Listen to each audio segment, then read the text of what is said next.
And how humbling it is to admit that it's only ever the evil inside of me that hooks me to the evil outside of me. Sexual sin is not first an issue of environment. It's first an issue of the condition of my heart.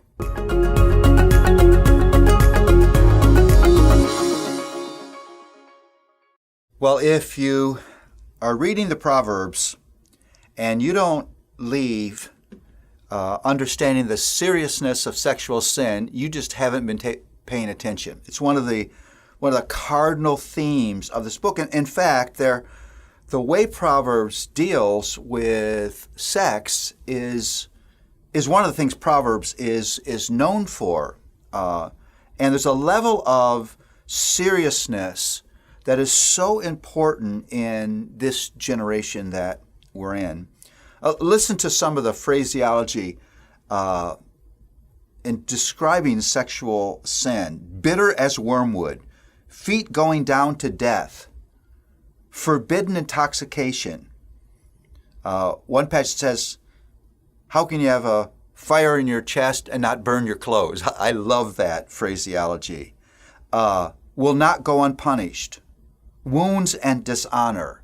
Those are all the way that Scripture is trying to marshal word pictures to say, don't go there. There's danger there. But I have to say this.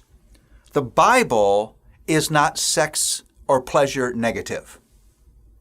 And you see that in Proverbs too. And so you can't really look at this issue of sexual sin without thinking about the theology of pleasure in Scripture. I want to do that for a moment. It's not necessarily godly to deny pleasure, because God, in His wisdom, created a gloriously pleasurable world for us. The sight and sound and taste pleasures of that world bless us every day. And then God created us with pleasure gates. Your eyes, your ears, your sense of touch, your taste, your smell are all ways that God has designed for you to take in the pleasures He's created in His world. So to enjoy these pleasures is really to glorify the God who created these pleasures.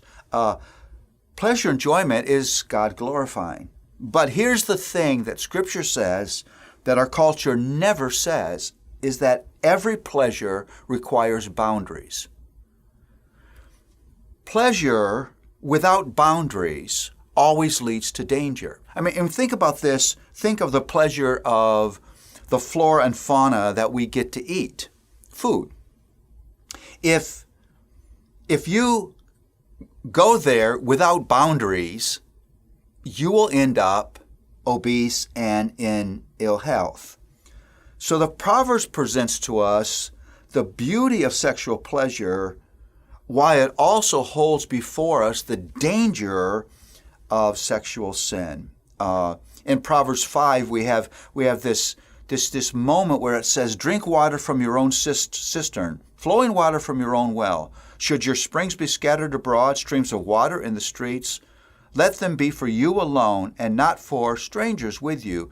Let your fountain be blessed and rejoice in the wife of your youth, a lovely deer, a graceful doe. Let her breasts fill you at all times with delight. Be intoxicated always in her love. What a beautiful expression of this place where God has designed sexual pleasure to be enjoyed, that is marriage. So the warnings that we have in Proverbs are not meant to make us think that the pleasure of sex is just wrong at any place. God created that pleasure. It's a significant part of the marital relationship, but it needs to be lived within those boundaries. How important is that now when we are experiencing the pornification of our culture? And the technology that brings that pornification not just into our houses, but into implements we carry in our pockets. And how humbling it is to admit that it's only ever the evil inside of me that hooks me to the evil outside of me.